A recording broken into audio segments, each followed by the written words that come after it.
What is up guys, I hope you're well, and there's a little change today. We're checking out r/Prorevenge. I've seen this subreddit doing its rounds just recently, so I thought we'd give it a little go ourselves. If you are new here, please consider hitting that like, that subscribe button, and maybe even the notification bell. Let's get started.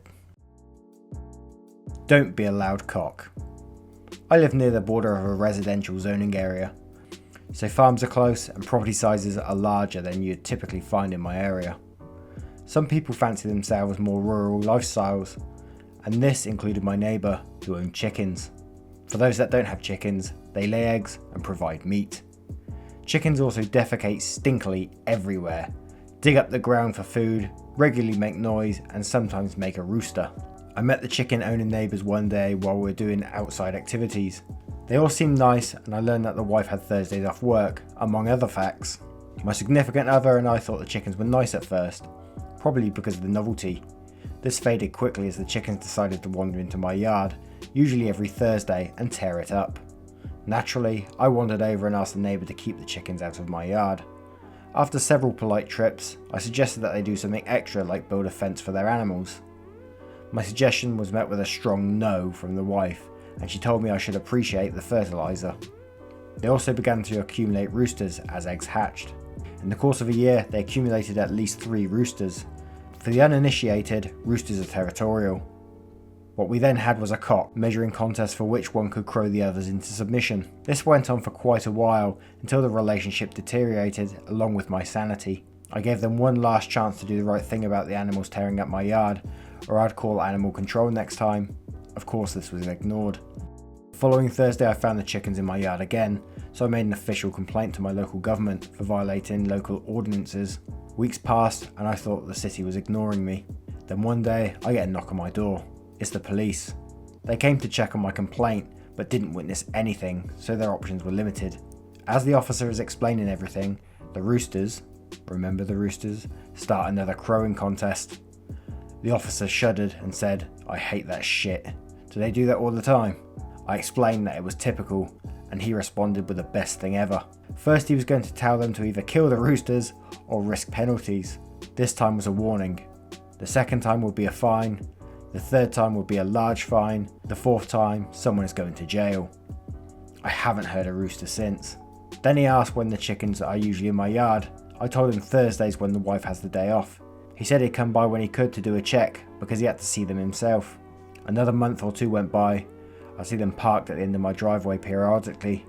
Then he'd disappear, but the neighbour still let the chickens into my yard until one day. There was silence. It was weird not hearing any cucking. I walked over to the edge of my property and sure enough, the chickens were gone. Apparently the officer showed up at the right time and made them get rid of the chickens too. I didn't get to witness it, but the effects were oh so satisfying. And quiet. The neighbours probably hate me, but screw them. Take care of your animals. Well, you can't blame them. I can imagine like the novelty factor of hearing like having chickens running around and stuff. It's very rural and very picturesque and nice. But yeah, once they start tearing up your yard and shitting everywhere, that's another story, isn't it really? No insurance scam for you. This was a few years ago, and I was finishing up my undergrad, but I feel like you'd like it. I work at a cheap chain restaurant in a small town that most of the local HS kids work at. One day my friend comes in all flustered because she just rear-ended a lady at the stoplight around the corner. Nothing too serious, just a dent. I think the police report said she was going 5 miles an hour as she was slowing down to stop before the turning. Friend fully admits she wasn't paying attention, but is upset that the other lady was clearly going to make this a huge deal. She refused to talk to my friend before the cops got there when my friend tried to give her the insurance info. Immediately complained of a sore back and neck when the cop showed up, and demanded medical attention. As an aside, I can sort of understand this, as where I live you have to see a doctor within a certain amount of time to make an insurance claim. However, according to my friend, her attitude was completely off about it, and especially being that my friend was openly taking responsibility for the matter wasn't needed. Anyway, fast forward a few days, update is that the lady refused what her insurance company offered and hired a lawyer to sue for more money to cover for the intense pain and traumatic suffering. Essentially my friend had really good insurance, which is nice if you want to make sure you're covered, but then can provoke people to sue your insurance company for the full 50k amount. I think my friend's max coverage was 100k.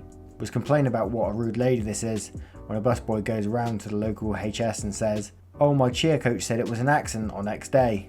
Same as my friends. We laugh about small town syndrome and how weird it would be if it's the same lady. Looked at the staff on the HS website and sure enough, the coach is the same woman. When we tell the guy the next day, he says, "Wow, that's a lot." And she told us that she's not even hurt, and she takes off her neck brace before practice and goes through the full routines with us. So I don't know the lady's personal med info, but clearly your pain isn't that intense if you're doing cartwheels and backflips and not even wearing a neck brace. So I paid our co-worker $25 to take photos or videos of their next practice with her in it. I give them to my friend sends them to the insurance company. They were very interested in them. As far as I recall, the lady lost the lawsuit, ended up with less money than what they originally offered, as now they didn't offer anything for medical care, and even had to handle with being charged for insurance fraud, supposedly. The outcome of which I don't know, and again, the insurance company made an initial claim offer to cover the minor damage to the car and basic medical care to cover checkups for the whiplash, with the option for her to bill them or ask for more money if it did progress to something more serious. But no, she figured it was her money and she wanted it now and tried to pull a scam, which would have skyrocketed my friend's insurance premiums had she gotten the full amount. Oh my god. Insurance fraud has got like, wow, I wouldn't say it as so much last year, but especially like 2017, people trying all sorts of shit, like diving in front of cars. I mean, you see them videos of like people in China where they just walk in front and they just sort of like ragdoll in front of a car and lay in front of it just to like claim on people's insurance. Ruin my Friday night? Will ruin your Monday morning. Sorry for any grammatical or spelling errors. English is not my first language. I'm a truck crane operator for a company that delivers building materials to construction sites. Wood, drywall, concrete, windows, doors, you name it. I was on my way back to the depot around 5 PM on Friday. A seller from the company HQ called me and asked me to move some stuff for a customer on my way back, about a 10km detour. She didn't tell me how much though. Being the workaholic that I am, I oblige and go to the address. When I get there it's empty as I expected. Almost all construction stops at 4 PM. I call the customer and he tells me to move the 10 pallets of drywall and 8 pallets of concrete and make room for it on the other side of the building. I unfold the crane and start loading. Pallets are spread everywhere, so I have to go pack up the crane and move the truck, adding time and fees until I'm done. Truck is now loaded to the average legal limit, but I'm just going around the house on private land, so no big deal. The time is now 8 PM. I get a call from my chief of transport, or dispatch. Call him CT and me. Hey, how you doing?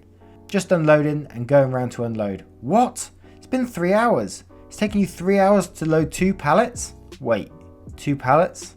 The customer told me 18 pallets. I'm going to call you back. He hangs up. I now get round to the other side to see there's no place for 18 pallets. I'm now tired, hungry and absolutely pissed. Keep in mind I start work at 4 AM. I just start putting the pallets where they fit. I don't care for sorting or anything, I throw everything in one place. My manager calls me and asks what's happening, and I explain to him, and he almost hits the roof. Turns out those 2 pallets was wrongly placed delivery, meaning original delivery driver placed wrong, so I was going to move them for free. The customer had tricked me because he knew I was young and wanted to prove myself. I eventually get all the stuff completed, replacing and movement of the truck and head back to the depot. Now me, my manager CT and the seller have been at work for 6 hours more than we should on a Friday night. We get everything together with the paperwork before we head home. Monday morning.